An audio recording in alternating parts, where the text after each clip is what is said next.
Third meeting of the Cookeville City Council to order. Could we have a roll call, please? Councilman Womack. Here.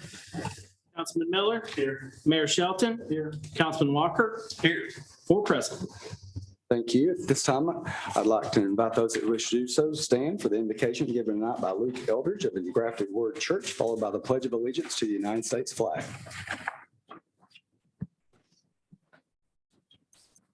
Let us pray. Father, we come to you in Jesus' name. We thank you for today. Father, we thank you we can come and be surrounded by these men and women who serve in this great city. Father, I ask that you give them wisdom, you give them understanding and insight on the ways to help all individual included in this city, Father. We thank you, Lord, for all the hard work they do. We thank you for everybody that is with the city of Cookeville and everything that they do for us and bettering this city each and every day. In Jesus' name, amen. Amen. Pledge allegiance to the flag of the United States of America and to the republic for which it stands, one nation, under God, indivisible, with liberty and justice for all. Thank you, Luke. Item 3, consider approval of agenda as presented. Is there a motion? I'd like to make a motion and amend the agenda also. Okay. I'd like to add an item 7J, the following item. Consider requesting the Cookeville Regional Medical Center Board of Trustees obtain the current salaries of all employees of the medical center and provide those on a quarterly basis to the Cookeville City Council. I'll second that motion. And there's a motion, and a second on the amended agenda. Do we vote on the amendment first, Dan? Yes, and do you want to give a date on that? Which quarter you want that to start with? Starting with right now. Okay, I mean, I think you need to give a date in the amendment. But yeah, vote on the amendment first and then vote on the general agenda second. Okay, there's a motion and a second on the amended agenda. Amendment to the agenda. Amendment to the agenda. All vote.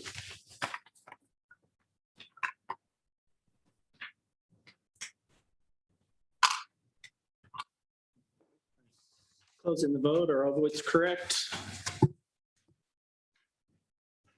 3 yes. Motion carries. Now the vote on the amended agenda as amended. Any other discussion? All vote.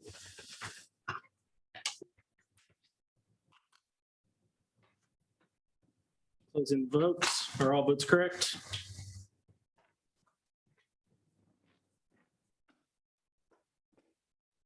3 yes. Motion carries.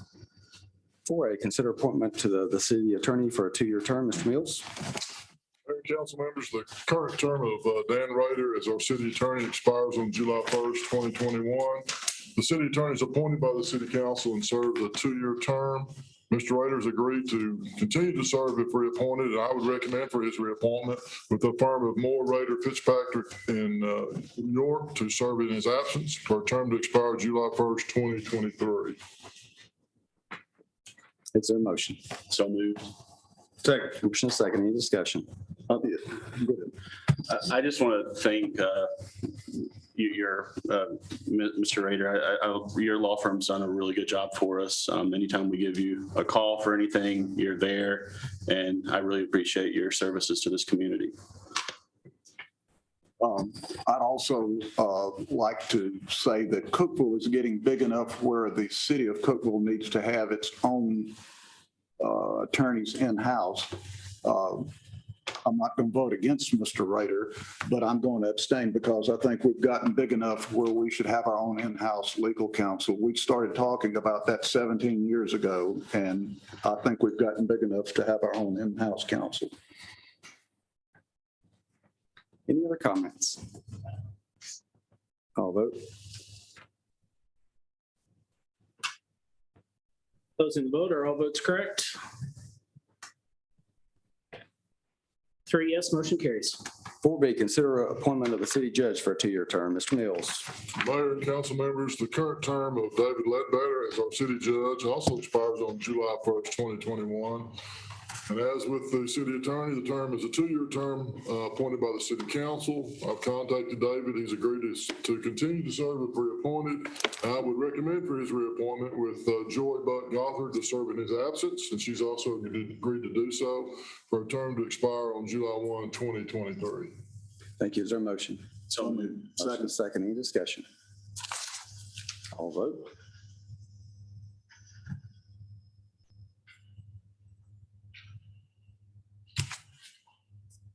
Closing the vote, are all votes correct? 4 yes, motion carries. Thank you. 4C, consider appointments to Putnam County Library Board. We have the appointments of Danny Rader and Andrew Binkley. So make those in the form of a motion. So moved. Motion is second.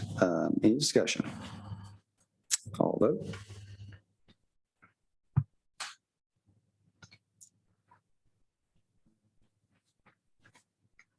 Closing the vote, are all votes correct?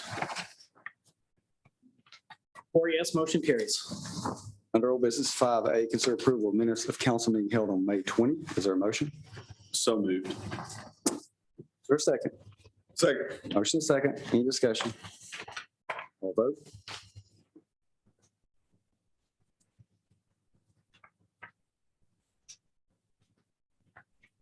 Closing the vote, are all votes correct?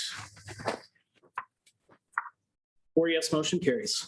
5B, hold a public hearing, consider on second and final reading ordinance O-210508, amending the budgets of the General Fund, State Street Aid Fund, Solid Waste Fund, Drug Fund, Tree Board Fund, Animal Control Fund, Customer Service Fund, and Health Insurance Fund of the City of Cookeville for the fiscal year ended June 30, 2021. Ms. Emmel. Thank you, Mayor and council members. This is, as the mayor said, a second and final reading. We've made no changes in the ordinance since first reading. I'm not going to go through it in detail unless you want me to, but I'm going to recommend your approval.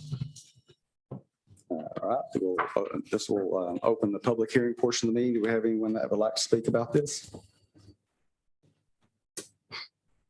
We'll close public hearing. Is there a motion? So moved. Second. Motion and second. Any discussion? All vote.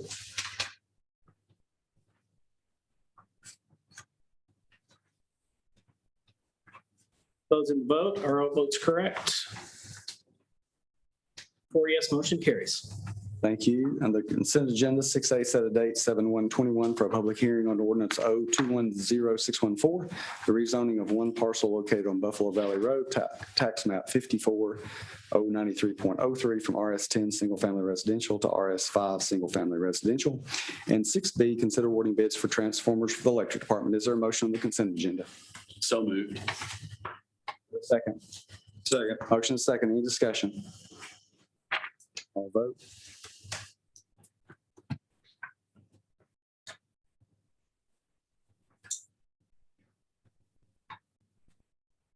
Closing the vote, are all votes correct? 4 yes, motion carries.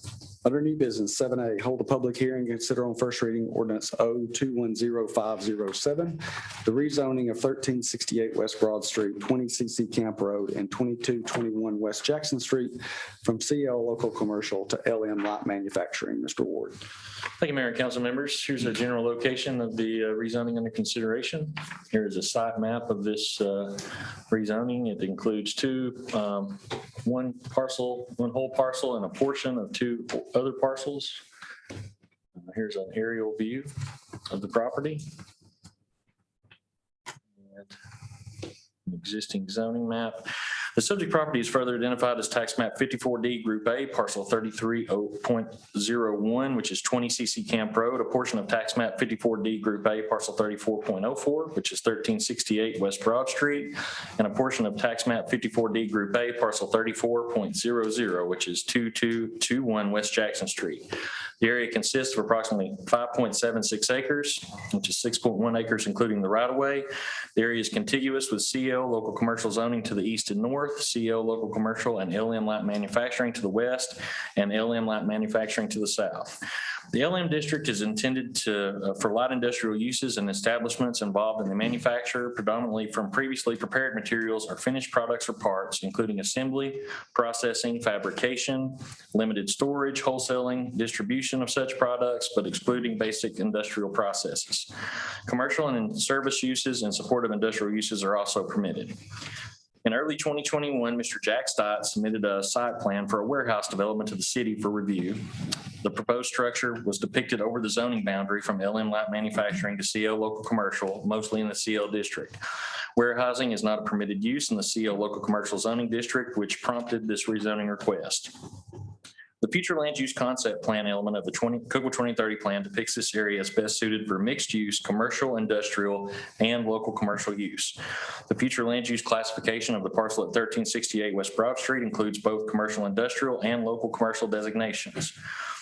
The property at 1368 West Broad Street is also encumbered by a significant TVA easement.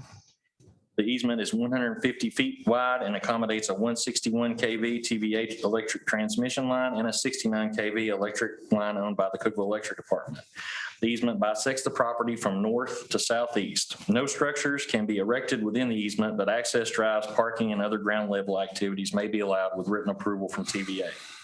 This easement provides a significant buffer from any building construction to the property to the east and significantly limits development on a portion of the site. This is our future land use classification. You can see this is the mixed use commercial industrial, and this is the local commercial. This depicts the TVA easement. You can see that a significant portion of this property is encumbered by a TVA easement that limits development activity. And this is the site plan that was submitted that depicts a structure that prompted this rezoning request. So the rezoning request was unanimously approved by the Planning Commission as recommended by the Planning Department, and I recommend approval of the ordinance. Happy to answer any questions. Thank you. We'll open the public hearing portion of the meeting. Is there anyone that would like to speak about this? We'll close the public hearing. Is there a motion? So moved. Second. Motion and second. Any discussion? Vote.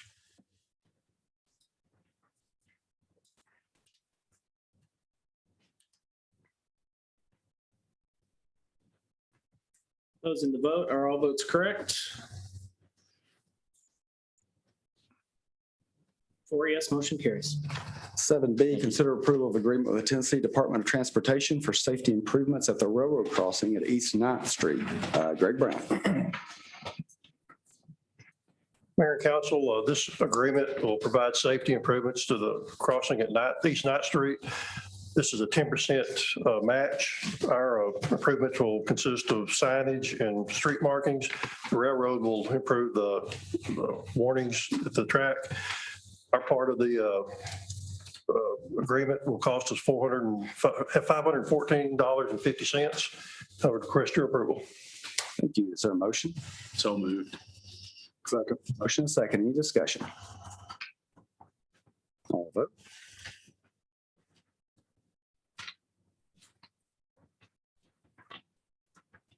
Closing the vote. Are all votes correct? 4 yes, motion carries. Thank you. 7C, consider approval of Tennessee Agricultural Enhancement Program grant application. Greg Brown. Mayor and Council, this grant is the one we apply for every year to plant trees around the city.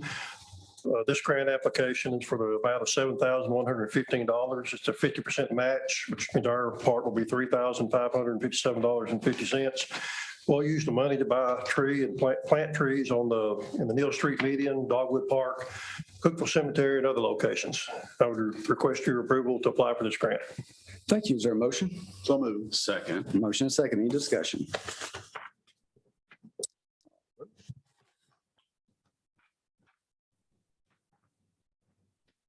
Closing the vote. Are all votes correct?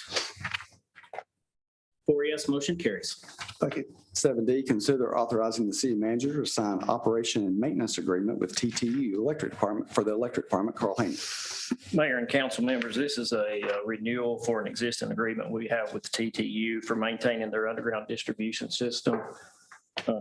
There's a map that basically shows all the facilities that they own on campus.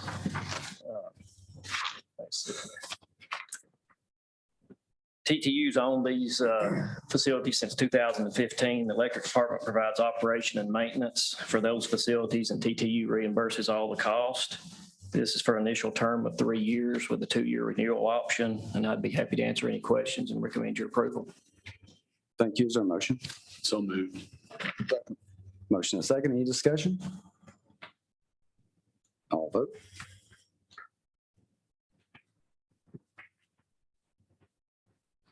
Closing the vote. Are all votes correct? 4 yes, motion carries. 7E, consider authorizing the city manager enter into a professional services agreement with Thomas M. Barnes, Carl Hayman. Mayor and council members, we've identified various substation projects for this coming year, and this agreement allows Tom Barnes Consultant to provide engineering services for those projects. 2 of those are develop a plan to replace the 161 to 69 kV transformers at our Cane Creek sub, and also replace the 69 breakers there at that substation. We have negotiated a not to exceed for $45,000, and I would recommend your approval. Thank you. Is there a motion? So moved. Second. Motion and second. Any discussion? All vote.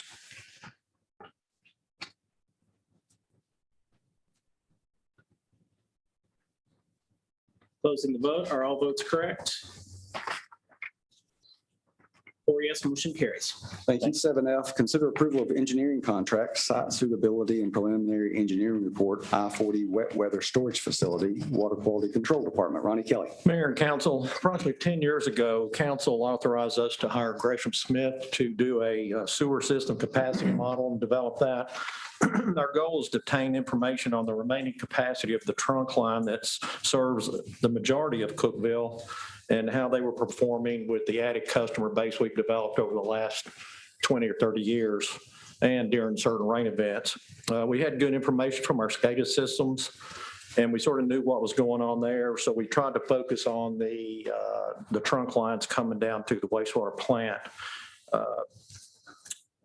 The last few years, we've flow monitored and done some modeling on these trunk lines using a two-year 24-hour storm event, which is standard design practice in the industry right now. And the red line on the map you're seeing, it doesn't show up too good up there, but hopefully it does on your screen, is the, let's see, is run the model on a 2-year 24-hour storm event. That red line indicates that the capacity of that sewer line is reaching 100% capacity. So a few years ago, we did some evaluation looking at putting a EQ basin down at the plant to equalize some flows down there and help that main trunk line going north. But it relieved the trunk line up to about I-40, but it didn't help us going north of I-40. So recently we had Gresham run another model for us and look at placing it north of the interstate. And it relieves the trunk line all the way to the plant and gives us relief north of I-40. So department's I think we're in a better financial position today than we have been before, to where we were looking at this and been considering it, but sort of waited and waited.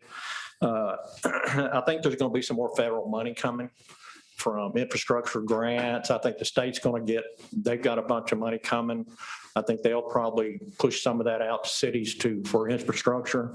And so I would like to go ahead and get this site development project done and a preliminary engineering report to figure out where the basin could go and be ready if and when some of that money becomes available. And I'd recommend your approval and be happy to answer any questions. Thank you. Is there a motion? So moved. Motion second. Any discussion? Question. A question? Where do you, where are you proposing to design this at? That's what we're going to do during this report. Yeah, we're going to try to evaluate 3 different sites and see where it could be placed, do some geotechnical, we'll have to get permission from property owners and go through all that. All right. Try to determine that. Sounds good. There's a lot of caves in that area. Right. So it's trying to take all of that in consideration. Where does that line currently cross the interstate at? Is that near it runs Jefferson? Right, it runs parallel with the Pigeon Roost Creek. Pigeon Roost goes under Bix Box culvert there. Gotcha. And it sort of runs to the east of the old Maddox house, down through the field, Right. and then jumps across South Maple and heads right down to where Pigeon Roost comes back out.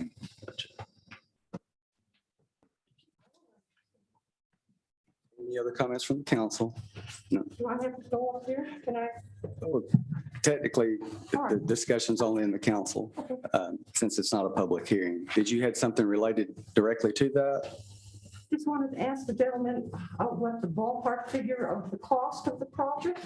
I think I gave James a ballpark, $8 million maybe. We don't know yet. We don't know how big the tank would be and where it's got to be placed. So ballpark, I'm going to throw out $8 million. Thank you. Any other comments from the council? All vote.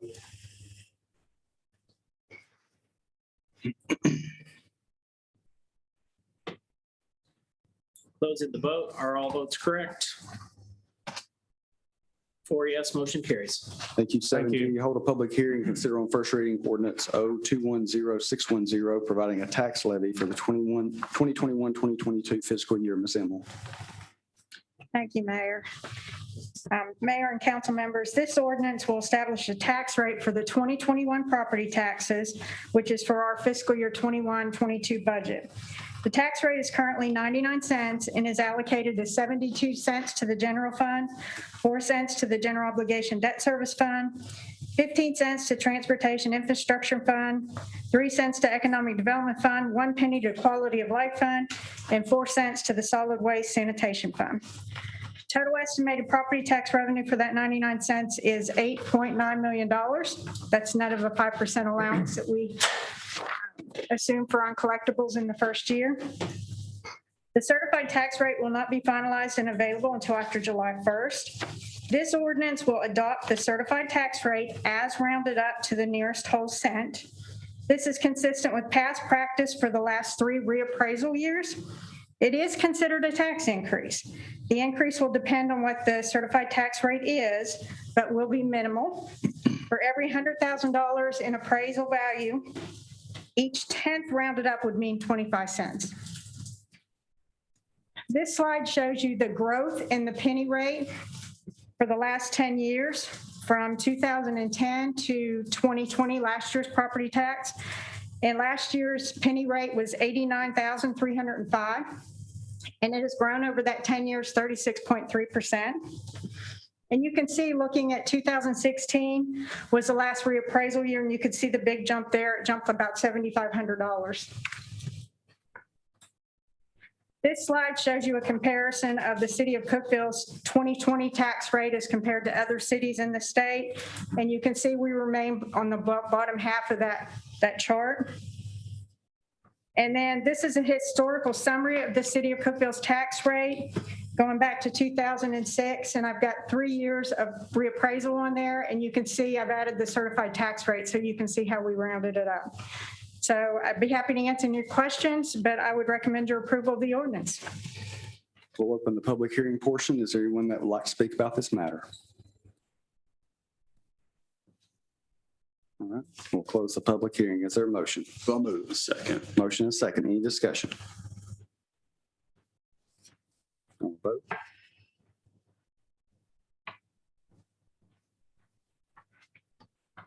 Closing the vote. Are all votes correct? 4 yes, motion carries. 7H, hold a public hearing, consider on first reading of ordinance 0210611, authorizing appropriations for financial aid to public service, nonprofit, and charitable organizations for the 2021-2022 fiscal year. Ms. Emmel. Council members, this ordinance appropriates $813,155 in local community support. $797,905 is coming from the general fund. $15,250 is budgeted in the utilities. We did not accept applications this year, but we did request updated information from current grantees. We are recommending 2 increases in our funding appropriations. The Putnam County Library has requested additional funding of $37,300. They have requested to cover a new position, a communications marketing librarian that will be located at the Cookeville branch. And we're recommending an increase of $25,000 to the Chamber of Commerce that will be restricted to the Visitors Bureau. And that will be coming from the hotel motel tax. It's in the ordinance, but I've got a list of every one of them that's on there. I'm not going to read them unless you want me to. We've made no changes since we had the work session last month, but I would recommend your approval. So moved. First, we'll open the public hearing. Is there anyone that would like to speak about this matter? Okay, we'll close the public hearing portion. Is there a motion? So moved. A motion and a second. Any comments or questions from the council? I'll vote.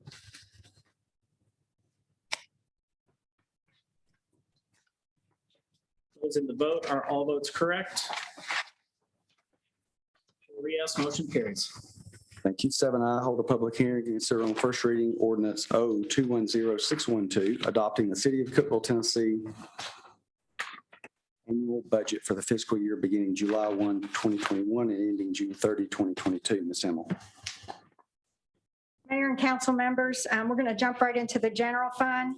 This ordinance appropriates revenue of $29,443,821 and transfers in of $105,500. So total revenue transfers of $29,549,000. We've got a one-time local government grant that the state has approved of $394,000. So revenues per the ordinance that you have before you is $29,944,000. But we've got some hotel motel tax carry forward to cover some projects. We've got budgeted $44,000. So total available funds for the general fund is $29.9 million. So what does the $29.9 million look like? The sources, half of it comes from local option sales tax, 51% of it. That's $15.1 million of it. 22% of it's coming from property taxes, and then you can see the breakdown of the others. So local option sales tax, we are estimating this fiscal year to finish up about $14.9 million in local option sales tax collections. We are budgeting a sales tax growth of just 1% because we know a lot of the stimulus money that has been coming down from the federal government has driven a lot of the sales tax increase. So we wanted to be conservative. We're projecting some growth, but just 1%. So the budget includes sales tax of $15,136,660. And then I mentioned the one-time state local government grant that we will receive. Cookeville's allocation is $394,712. There's no match required. It's one-time funding that can only be used on non-recurring items, cannot be used on operating. No pre-approval is required or reporting, and we intend to use that on some of the public works equipment that we have budgeted. So summary of the revenues for the general fund, again, total available funds of $29.9 million. You can see the increase in total operating revenue over prior year's budget is 7.46%. That seems pretty high, but if you recall last year's budget, we had budgeted a decrease because we didn't know what impact the pandemic was going to continue to have. So, and you can see also, as I showed in the graph, the local taxes, it's 26.79 million of that, or 91% of our budget. On the expenditure side for the general fund, operating expenditures is 28.6 million. Then our support for community support for joint ventures and nonprofits, 797,000. And transfers out of 93,000. And then we have budgeted in general fund capital non-recurring project items of 1.87 million. So total appropriations in the ordinance for the general fund is $31,415,217. So what is the operating expenses by type? This is just operating. It doesn't include the capital. We're in the service industry, so 78% of our expenditures, operating expenditures, are salaries and benefits. So personnel being such a big cost, this budget funds 11 new positions. 7 of those are going to be in the general fund. 3 in the fire department, 2 in public works, 1 police officer, 1 in the police department, which is a custodian position, and 1 accounting position. And then the other funds, we've got 2 in the gas department, 1 in customer service, and 1 in the water department. We are proposing moving the pay scales 4% up.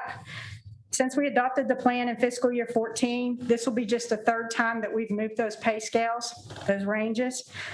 And we're also proposing a one-time market adjustment, which would be the greater of the amount to get to the new minimum with the change in the scales, or $1,456 for all full-time employees, all grades this time, not to exceed the range maximum, and that equals $56 a pay period. This budget also funds merit increases based on performance up to a maximum of 3%. And this budget also includes longevity pay, $100 per years of service after 5 years up to a maximum of 30. And then our TCRS rate for the new year, if there was no change in it, it's 20.46%. With the bridge bill, an additional 3.5% for public safety officers. And then for hybrids, those are the employees that were hired after July 1st, 2019. The rate is 9% with 0.84% for public safety for those. Brenda, let's point out, make sure everybody understands that the 4% increase is in the pay ranges. It's not a 4% increase in salaries for employees. With the 1456 for some of our lower paid employees, that'll actually be more than a 4% raise. For your higher wage employees, it'll actually be less than that. But that's an adjustment of our pay grades, all of our pay grades through grade 0 to grade O. So there's been some confusion about that. Yeah. Make sure that's clear.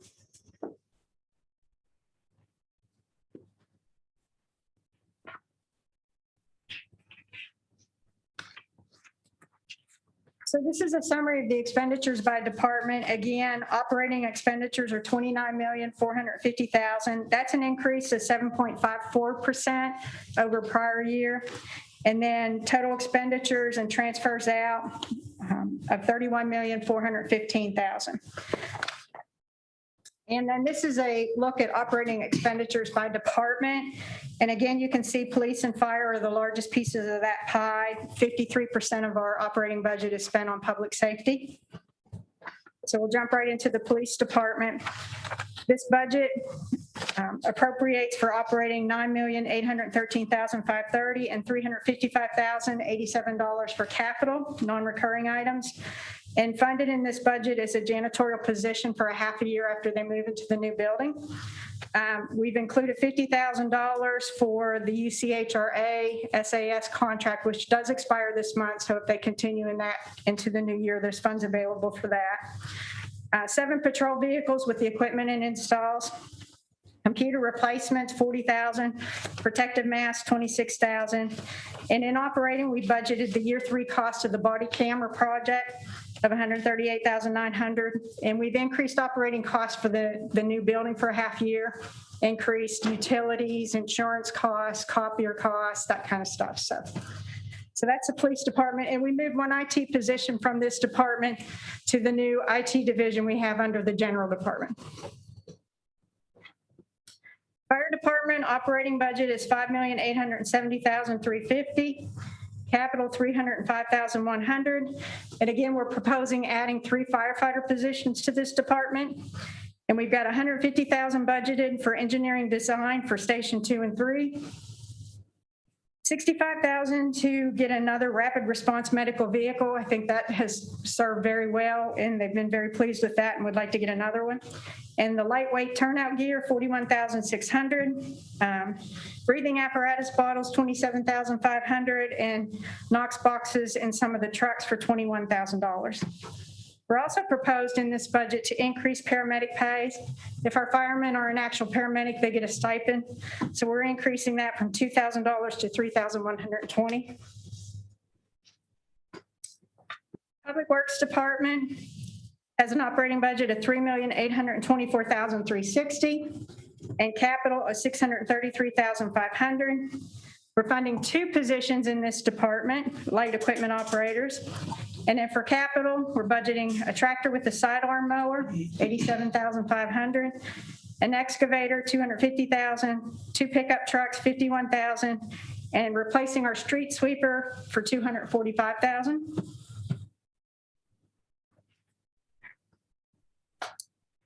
Leisure Services Department has an operating budget of $1,992,323 and capital budget of $139,000.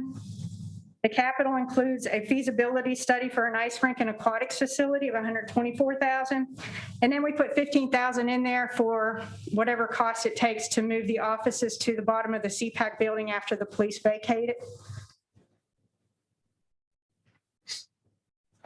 Parks and Maintenance Department has an operating budget of $1,670,350. And capital there, we budgeted $347,296. That includes a zero-turn mower, a backhoe for $110,000, a dump truck for $100,000, a pickup truck for $30,000, fencing at the youth fields for $32,000, project to enhance the entrance to Walnut Park for $10,000, and then we've got some concrete that needs repaired around the concession stand at Dogwood Park if you've been over there, so we put $12,000 in for that. And then we've got $44,296 for improvements to West End Park as we continue to enhance that part. And that is hotel motel taxes being carried forward from previous revenues. Codes Department has an operating budget of $800,470 and no capital there. And codes is where our computer operations folks used to be, but we are moving 2 of those positions to the new IT division that the city manager created in the general department. So their budget actually went down 16.25%. Planning Department is one of our smaller departments, has 6 full-time employees, and their operating budget is $658,050. And we funded a summer intern position again next year. We did for this summer and we'll do for next summer too. And the general government has an operating budget of $4,023,311 and capital of $91,585. We have budgeted for 1 new accounting staff position. And then we have, with the new IT division that's now under the city manager, we've got 3 of those positions here. 2 of those came from the codes department and 1 from the police department. And we've got $15,000 budgeted to repurpose the downstairs area as the leisure services folks move out. And then City Hall foundation repairs, $50,000. We had budgeted that this year and didn't get around to it, so we're carrying forward that one. And then IT hardware and software costs, which is going to be cost shared with the utilities.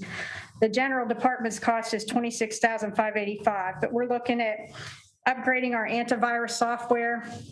It expires later this fall, and he's looking to upgrade that and then get some boxes for additional firewall protection. So the total cost of that hardware and software is like $106,000, but like I said, will be cost shared with the utilities. So that's the general fund. Just a summary here. Recurring revenue and transfers in of $29,549,000. Operating expenditures and transfers out of $28,745,000. And then the local government, joint venture, nonprofit support, community support is $797,000. So the operating portion of our budget has a surplus. It balances a small surplus of $5,671. But then we're budgeting non-recurring capital items, projects, and equipment of $1,871,568.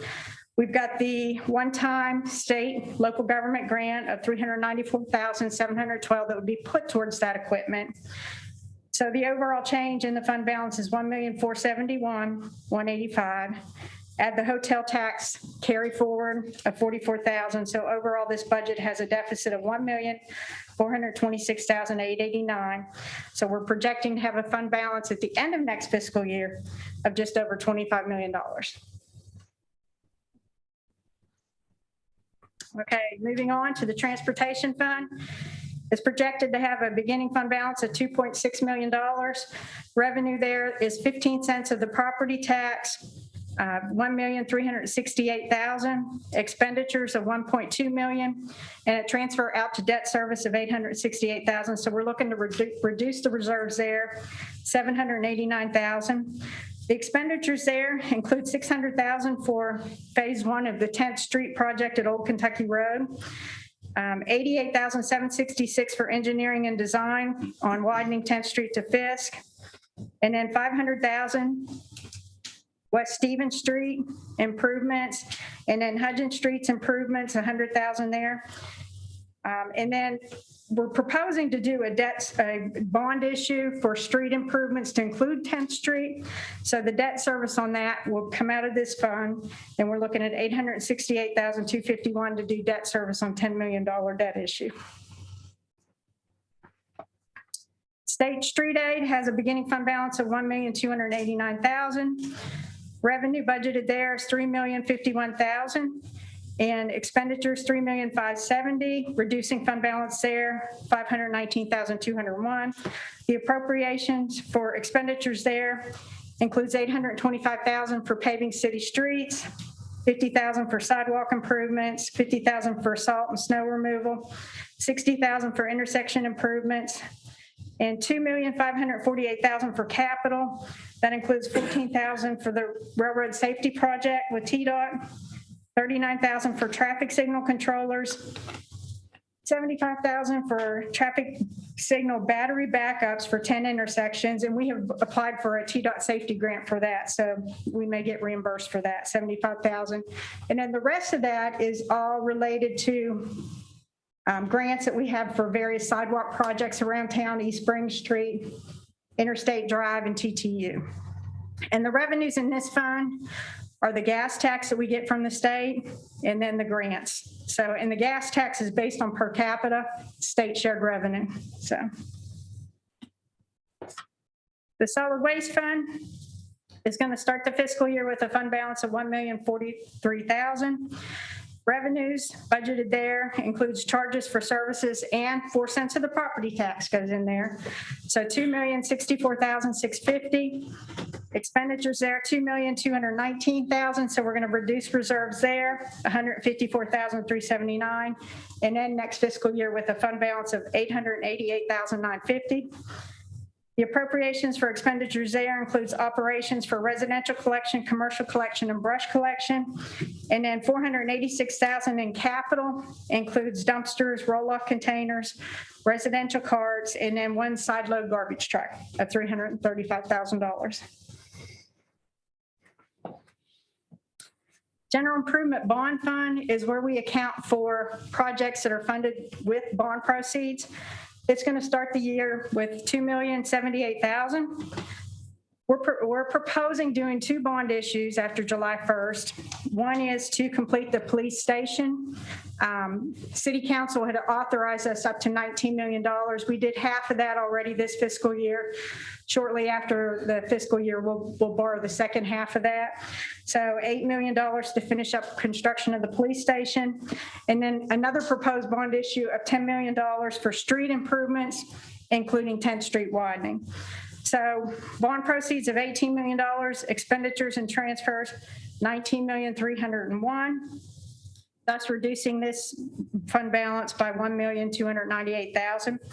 So expenditures there is to complete construction of the police station, $8.8 million. We're finishing up Cedar Avenue and Cedar Street improvements, $325,000. And then the proceeds of the bond for other street improvements, $9,800,000. And then projects we have on the horizon, again, for 21-22, our project list is priority 1 is to finish up the police station and then get started on some other street improvements, including 10th Street. And then for potential bond issues and projects down the road, we're looking at CPAC renovations after the police department vacates that building. It's got some ADA issues. It needs restroom renovations and adjusted, improving the back parking lot. So we're looking at $750,000 probably for that. And then an aquatics facility ice rink. We're doing the feasibility study, which is budgeted in the general fund, maybe $30 million. And a fire, and then we talked about building and constructing some new fire stations. So $7 million for that. So we've got some projects in the future that we're working towards.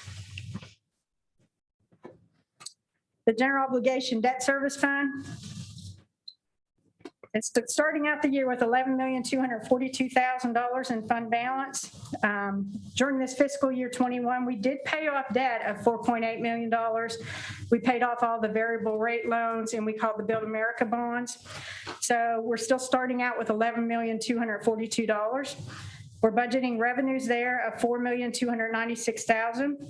That includes 4 cents of the property tax, and we also put in there the $700,000 in lieu of tax from the CRMC, and the state shared sales tax goes in there.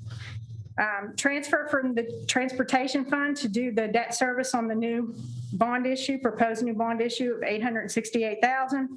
And then expenditures appropriation is $3,850,000, and that is basically principal and interest on the bonds.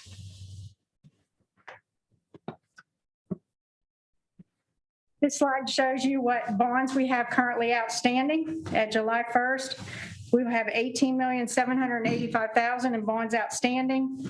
And as of our last meeting, you guys gave us authorization to refinance a series 2015, but we'll still have four bonds outstanding.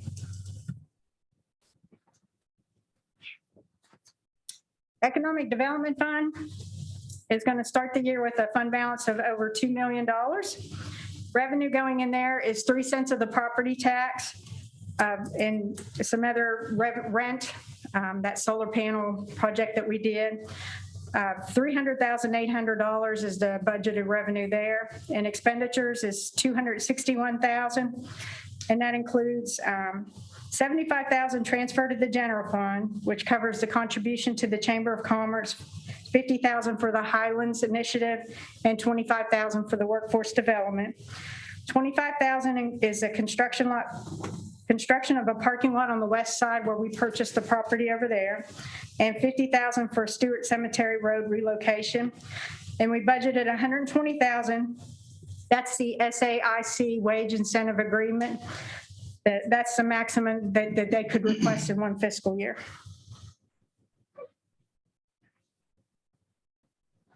Quality of Life Fund is going to start the budget year with $623,000. Revenue in this fund includes 1 penny of the property tax, and we're putting the hotel motel tax in there, and then a grant for the dog park. So we budgeted revenue there, $797,000. Appropriation for expenditures is $1,111,000, and transfers out to the general fund is $30,050.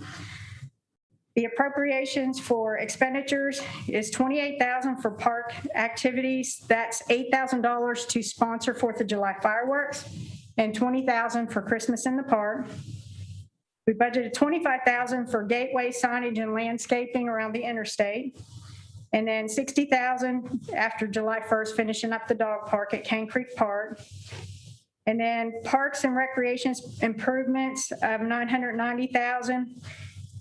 I've got a separate slide on that. That's projects using the hotel motel tax. And then the transfer to the general fund is $30,050. That's to cover the contribution to the chamber for the or for the Visitors Bureau, restricted to the Visitors Bureau, and the money for the Tennessee Central Heritage Rail Trail Authority. So speaking of the hotel motel tax projects, fiscal year 20, we actually collected $474,000 in hotel motel tax, and that was put in the general fund.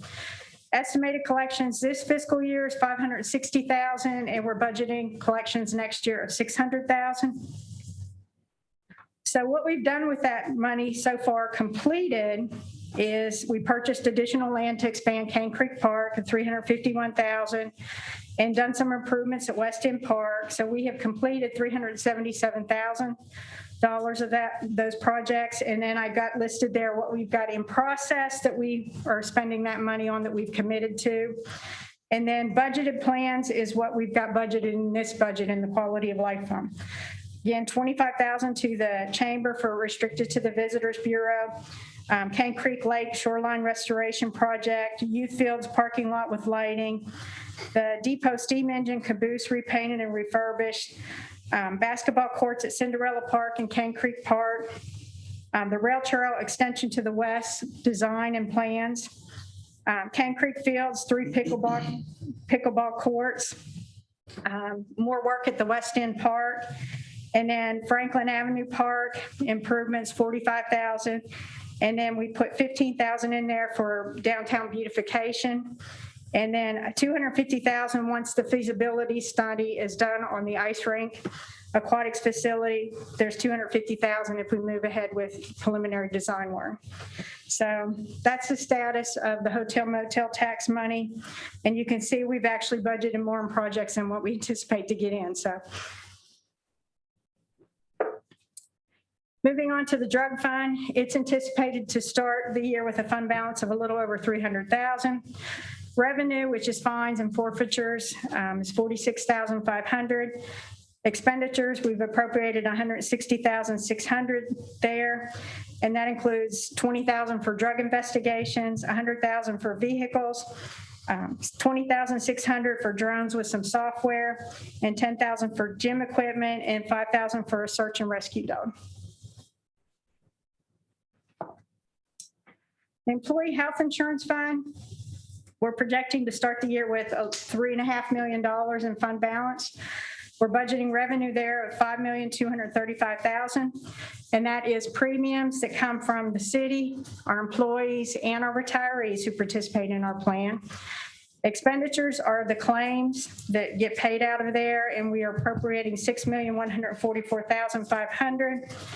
We're looking to reduce reserves there a little over $900,000, and then next fiscal year with $2.5 million there. The appropriation for expenditures includes $792,000 for premiums and administrative fees. As you recall, Blue Cross Blue Shield is our third-party administrator, so that's to cover their administrative fee and premiums for stop loss. And then claims, $5,340,000. We're budgeting a 23% increase in our medical claims. And then $12,500 is pretty much for actuary services.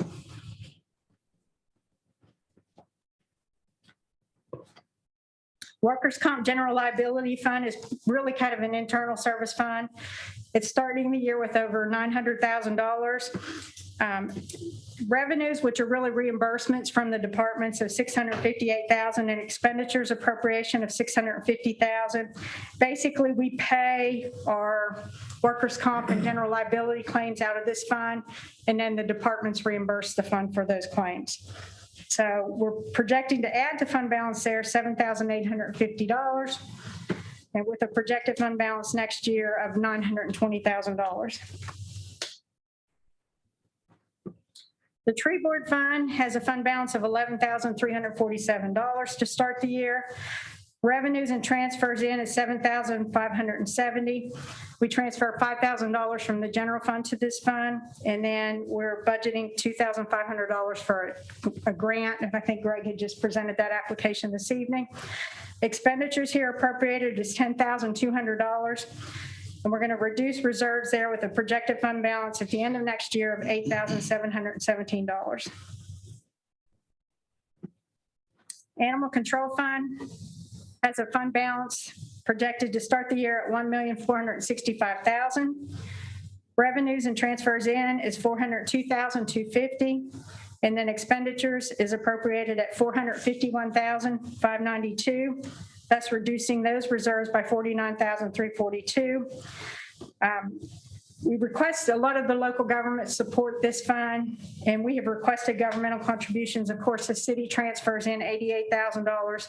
Putnam County supports them with another $88,000. Monterey contributes $6,600. Allgood $5,000, and Baxter $3,150. And the rest of the revenues is charges for services. And all the expenditures there are just operating expenditures of $451,000. The new education building is complete, and this budget also funds about $25,000 for new shelter software. Customer Service Fund is an internal service fund also. So whatever we spend out of this fund is reimbursed by the utility departments. So the expenditures there is appropriated at $1,630,000, and the revenue then coming back from the utility departments is $1,630,000.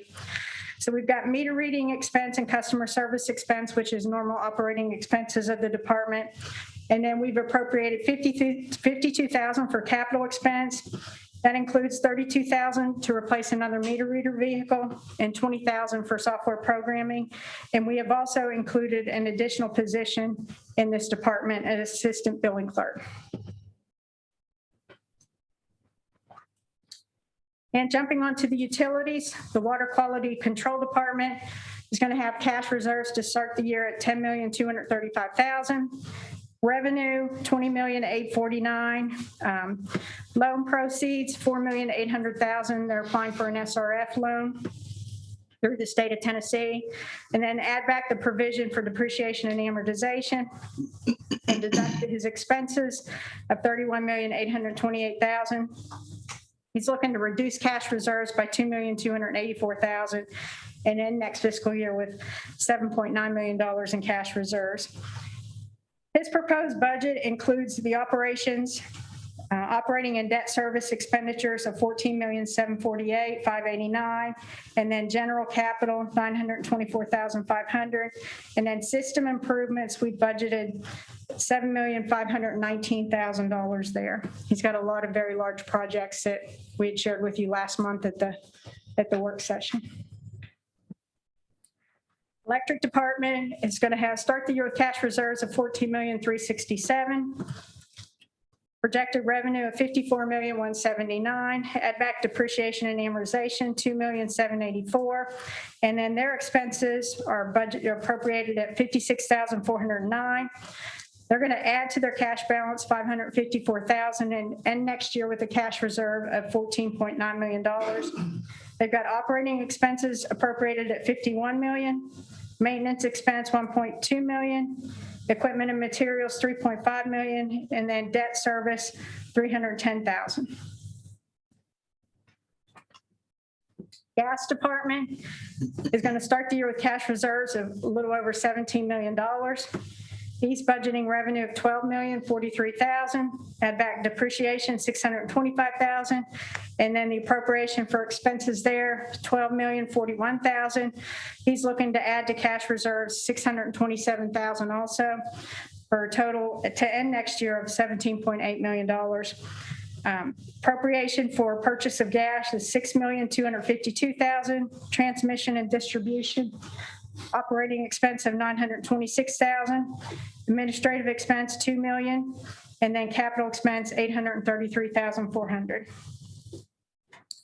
That's the last of the funds. This is kind of a summary of the total ordinance. Proposed expenditures for all general fund, special revenue funds, debt service capital, and all the utilities comes up to $172,251,000. I'll be happy to answer any questions. That was a lot of information, but I would recommend your approval. All right, at this time, we'll open the public hearing portion of the meeting. Do we have anyone that would like to speak about any of these matters? You may step to the lectern and identify yourself, and where you live, your just city or not. Okay. My name is Linda Loftus and I live inside the city. I have two separate questions and I might have missed part of it, but what monies are being used to budget to help address solutions for the homeless epidemic that we are obviously dealing with? I only seen two possible solutions, and that's the SAS fund and then possibly part of the Highlands Initiative funding. But even that didn't begin to touch with that. When there's grants out there that are leaving $250,000 just for our area untouched, that the city has to kind of apply for. So I don't know who would answer that. I'll answer that. You're correct. We did allocate $50,000 for SAS. If you've got knowledge on these grants, there's the you can provide us THDA. that information on that. Yeah. But, we're open to any kind of information on how we can address the homeless issue because it is a big issue for us. We're aware of that. Yep. In 2020, we left $250,000 in the Upper Cumberland on the table from the THDA loan. Or THDA grant. Upper Cumberland. I know. That's what they said. They said no one's applied for it in 7 years. And the city has to apply for it. Get the word out a little better that money's available because we've researched. I know Luke That's why I'm here. Okay, well, I appreciate that. Yeah, and they said that the government has to apply for that funding. So unfortunately, the deadline's only in 12 days.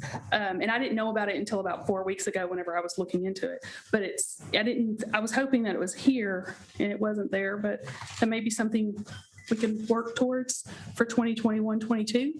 And then the other question I had, with consideration of the unemployment and everything with the budget and everything like that going on, what measures or mechanisms are we using if we don't fill these positions that we have for 52 weeks with salaries? Because there's so much already with unemployment and understaffing and open positions within our government.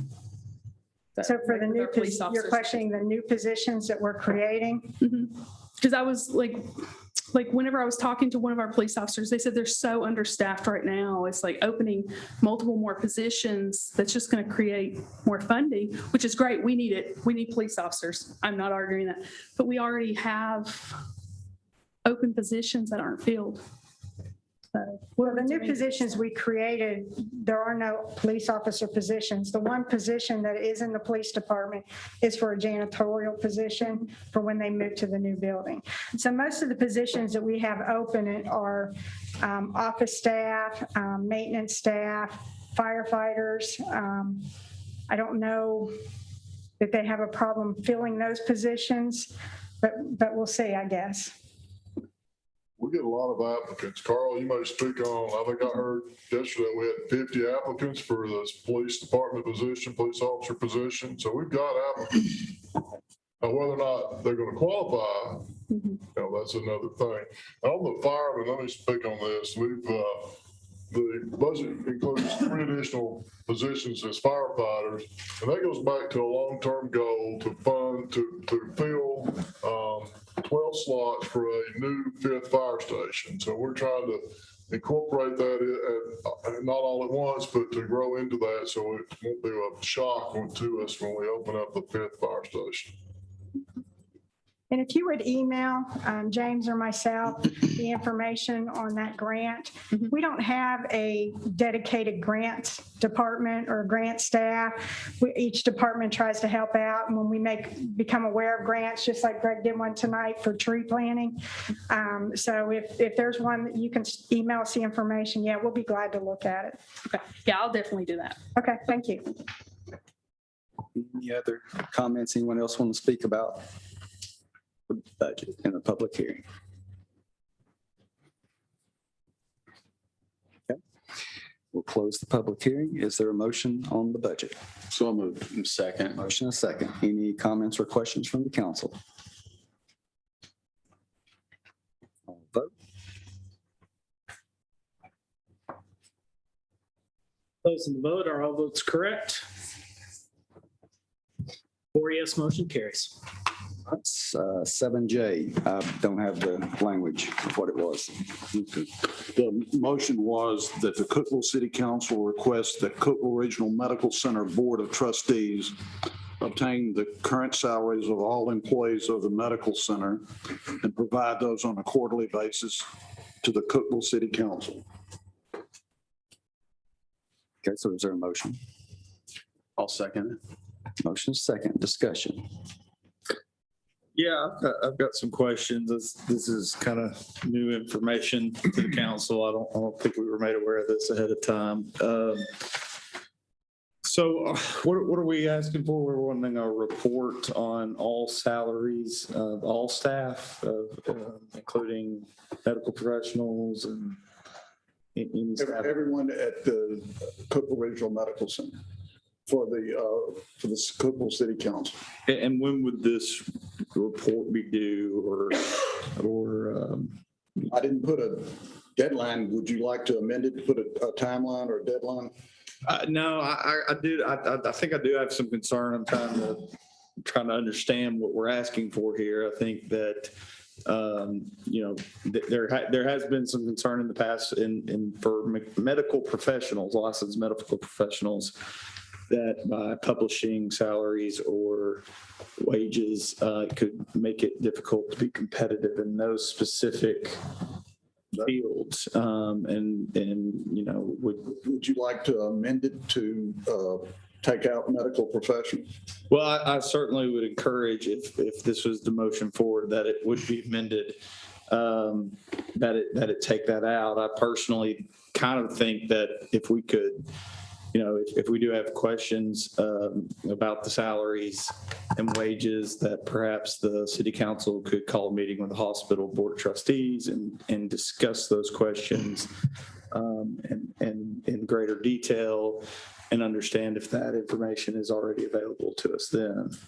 That would be my approach. Are you making an amendment to take out medical professionals? I have some questions myself.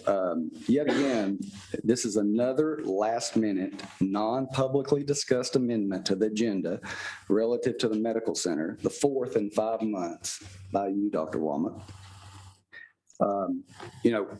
Obviously somebody discussed this, as was the case with the previous three. There was some discussion behind the scenes that didn't involve the entire council and certainly didn't involve the public before this was done. Would reiterate, hospital employees are not city government employees.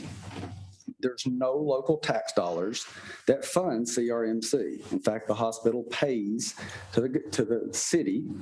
It's been $15 million over 20 years. And I would say also, it'd be ironic that if you would even entertain removing doctors from your thing, you're a doctor. So he's absolutely correct about what he said, but, picking and choosing what you're doing there. You served on that board for 8 years. Did you ever request those salaries then when you were on the board? I served on the board for 10 years. But did you request them then? No. So is this about the well-being of the hospital and the operating budget? Yeah. Or is this about my paycheck? That's the question.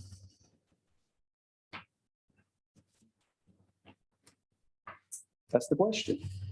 Is this about the well-being of the hospital with the taxpayer interest that's the citizens that hospital serves, or is this about me and my paycheck?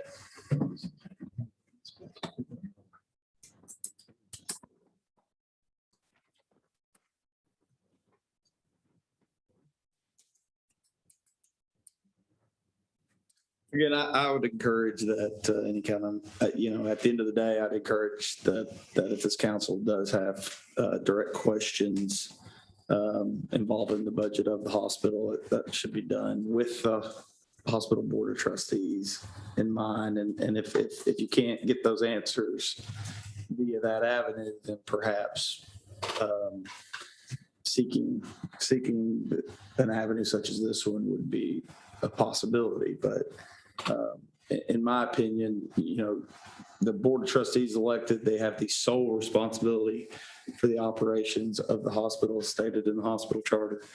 And, at the end of the day, I believe if the city council has budget questions or financial questions about the hospital, it should be considered timely. And I understand the other council members' interest in acquiring information about financial concerns in regards to the hospital in this budget time. If there are questions, I would encourage this council to meet with the board of trustees as soon as possible, since we do have to vote on the budget next week for the hospital, and hopefully we can get answers or understandings behind those questions. Would it be reasonable to table this motion until next week? I make a motion, we table this. There's already a motion on the floor. Can we table it? We can table it, the majority can table it. That's right. That's right. There is a. It takes a second. The next meeting's a special meeting, which you have to have we're talking about next week or in 2 weeks? You can't do it next week. The special meeting already has that on the agenda. Yeah. Can we do it for the second reading of the budget? Table it to that. You can table it to the next regular meeting of the city council. Or you could request that the notice of the special meeting be amended give a new notice for the special meeting and have it as an item on that special meeting at the first reading. But you need to give what's called a reasonable notice for the special called meeting. And that would require a vote tonight to amend that agenda for the special call meeting and give an adequate public notice. Or you can table it until the next regular meeting of the city council, which would be June 17th or whatever day that is, and 2 weeks from tonight. Yeah. So right now there's a motion and a second. And then I made a motion to table it. And it hadn't been seconded yet. Is there further discussion? Yeah, there's still further discussion. Discussion on the motion to table it right now. Did you have to second it to discuss the motion Yeah, to table? you do. I'll second it. I would like to, if we do table the motion, do it to the second budget reading. So we give the hospital board enough time to, if we do have legitimate concerns, to answer those concerns. And we still have that one chance to actually vote on the budget if we haven't had our concerns met. I'd add to that discussion. I mean, waiting till a second meeting on a vote for a budget could really press the city for time to pass the CRMC's budget. I believe that if the council has any kind of concerns with the budget or financials regards to the hospital, that we should, as soon as possible, call a meeting between the hospital board of trustees and the council. If we did call a meeting publicly, what is our notice on that? Do we have time to do something like that before the next special call meeting?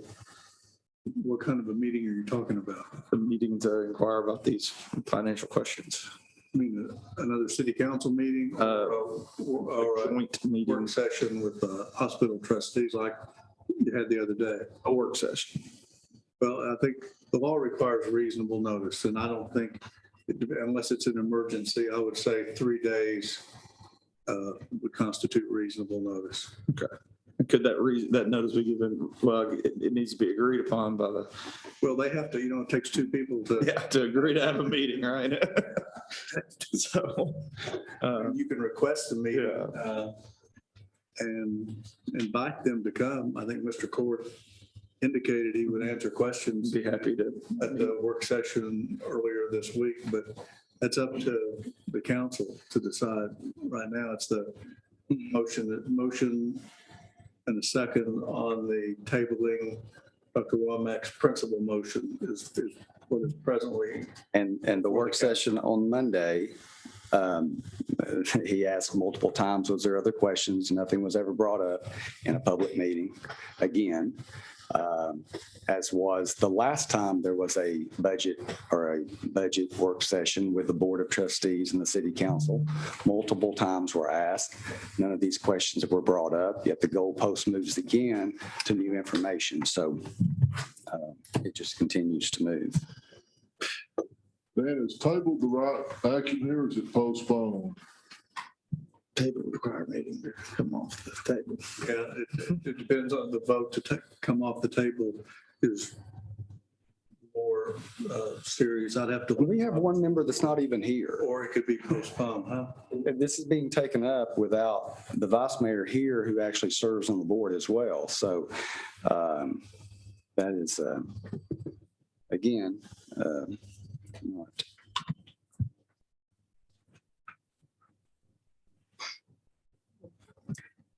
where are we at, Dan? So, well, right now, there's a motion and a second. There's a motion and a second to Dr. table. Womack's principal. All right.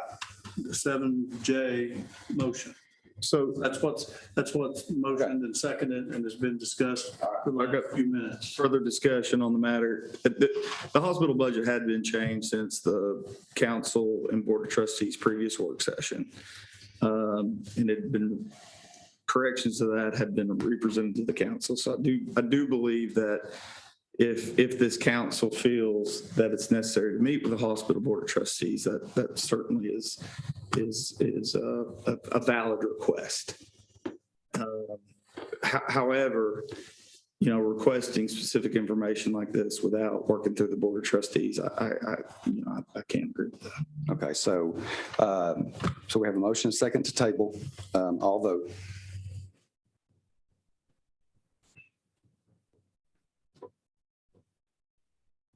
Closing the vote. Is everybody's vote correct? Okay, we've got one abstain, 2 yes, 1 no. Motion fails. All right, on the original motion to bring this forward, any other discussion?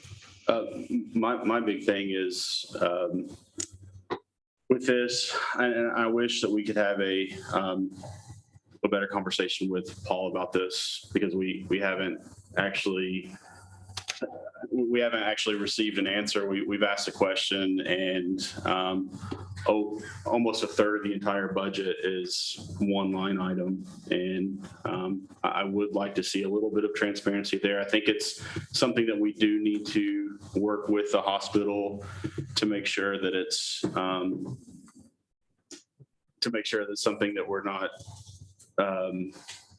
overstepping our bounds. But I would like to see a budget kind of like HCA's budget, where you do see some of the chief operators of the hospital in their SEC filings. You can actually see salaries like that, just so there's a little bit of transparency.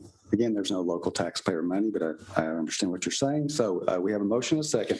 Any other Discussion on that. Yes. Is that a request to meet with the hospital board, or right now we're within a motion to request specific financial information from the hospital administration and board of trustees? And as I understand it, and I want to make it very clear that I think it's more appropriate, and so I can't support that.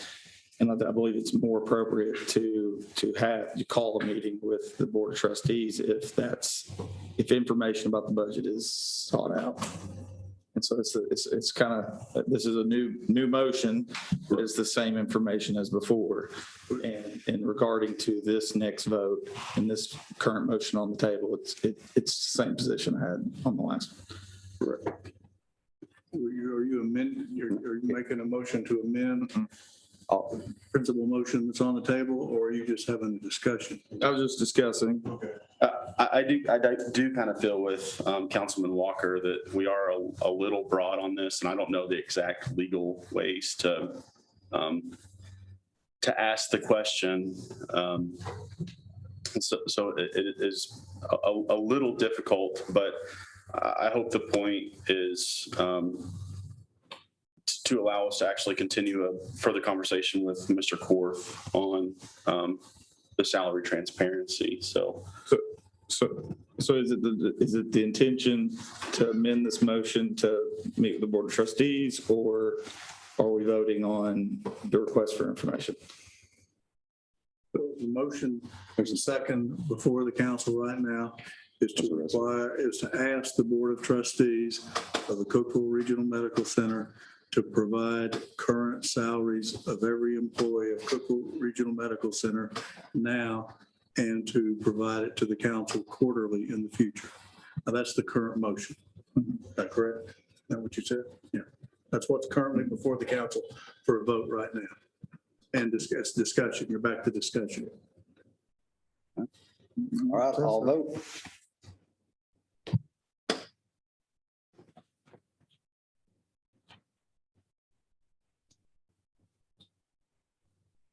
Closing the vote. Is everybody's vote correct?